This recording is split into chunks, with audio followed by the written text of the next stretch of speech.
দেবলীনার ভুলের মাসুল এবার আয়ুষকে দিতে হলো। হ্যাঁ বন্ধুরা, ভিডিওতে লাইক দিয়ে দিতে থাকুন। যে মুহূর্তে কিনা ইন্দ্রাণীর কাছে দেবলীনার মা বলতে থাকে যে ইন্দ্রাণী তুই আমার মেয়ের ভুলটাকে এবারের মতন ক্ষমা করে দে, আমি তোকে বলছি তুই আমার কথা বিশ্বাস কর, কোনোদিনও দেবলীনা এরকম ভুল কাজ করবে না। অন্যদিকে কথা বলা মাত্র যখন ইন্দ্রাণী বলতে থাকে যে একদম চোখ, আর কোনো রকম কোনো ক্ষমা হবে না, আজকে যা কিছু দেবলীনা করেছে এর পরবর্তীতে একটাই মাত্র শাস্তি দেবলীনা এবং ছোট এবং এই সঞ্জয়ের জন্য উপযুক্ত, সেটা হলো কি পুলিশের হাতে ওদেরকে তুলে দেওয়া। এক্ষুনি আয়ুষ তুমি পুলিশকে কল করো এবং এদেরকে পুলিশের হাতে ধরিয়ে দাও। অন্যদিকে যখন পুলিশ ঘটনাস্থলে এসে যখন ওদের তিনজনকে অ্যারেস্ট করে নিয়ে চলে যায়, ঠিক সেই মুহূর্তেই দেবলীনা কুসুমকে বলতে থাকে যে কুসুম আমি আবার ফিরবো, কিন্তু আমি এমন ভয়াবহ রূপ নিয়ে পরবর্তীতে ফিরবো যার পরবর্তীতে তুমি যখনই আমার সামনে আসবে তখন তোমার রূপ কেঁপে উঠবে, এতটুকু তুমি মাথায় রেখো। অন্যদিকে যখন কুসুম বলতে থাকে যে দেবলীনা ম্যাডাম এতদিন তো অনেক আমার ক্ষতি করার চেষ্টা করছেন, কিন্তু কোনো কিছুই তো আপনি করে উঠতে পারেননি, আগামীতে আপনি কোনোদিনও আমার ক্ষতি করার চেষ্টা করলে এরকম করে আমার বন্ধুরা এগিয়ে আসবে এবং আমাকে বাঁচাবে, আমি এতটুকু নিশ্চিন্তে বলতে পারি। অন্যদিকে যখন শঙ্কর কুসুমের কাছে এসে বলতে থাকে যে মারে তুই তোর এই বাবাটাকে ক্ষমা করে দে, তোর বাবা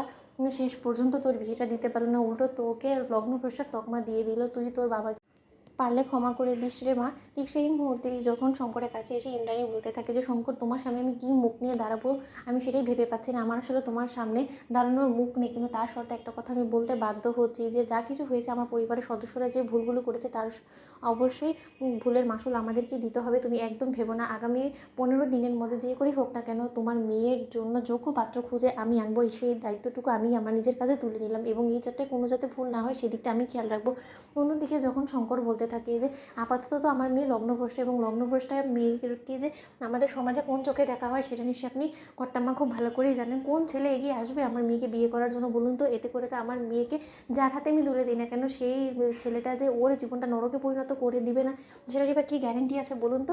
অন্যদিকে এই কথা বলা মাত্রই যখন রাজ বলতে থাকে যে এটা তো সত্যি, একটা লগ্নভ্রষ্টা মেয়েকে বিয়ে করার পর ওকে যে কতটা লাঞ্ছনা গঞ্জনা সহ্য করতে হয় সেটা তো ইন্দ্রাণী তোমার আমার থেকে ভালো কেউ বুঝবে না, তাই না? ঠিক সেই মুহূর্তেই যখন আয়ুষ বলতে থাকে যে না, অন্য কোনো ছেলে নয়, বরঞ্চ তোমার চোখের সামনেই সেই পাত্র উপস্থিত আছে এবং আজ এই বিয়ের আসর কেউ কোথাও যাবে না, এই বিয়ের আসরে এই লগ্নেই বিয়ে হবে কুসুমে। ঠিক সেই মুহূর্তে যখন ইন্দ্রাণী বলতে থাকে যে আয়ুষ কার সঙ্গে বিয়ে হবে, তোমার জানাশোনার মধ্যে এমন কোনো পাত্র আছে যে কিনা কুসুমের যোগ্য, থাকলে বলো, চুপ করে রয়েছে কেন? ঠিক সেই মুহূর্তে যখন কুসুম বলতে থাকে যে আমি স্বয়ং নিজে আমার পরিবারের এই ভুলের মাসুল দেওয়ার জন্য আমি কুসুমের হাত ধরবো, গোটা জীবনের জন্য কুসুমকে ভরসার হাত আমি এগিয়ে দিব এবং আমি কুসুমের দায়িত্ব নিব, কুসুমকে কেউ লগ্নভ্রষ্টা বলে ওর দিকে আঙুল তুলতে পারবে না, যে এই সাহস করবে তার চোখ আমি উপড়ে ফেলবো মা, এতটুকু অন্তত আমি বলে দিতে পারি। এবং গোটা জীবনের জন্য শঙ্কর কাকা তুমি কি তোমার মেয়ের হাত আমার হাতে দেবে?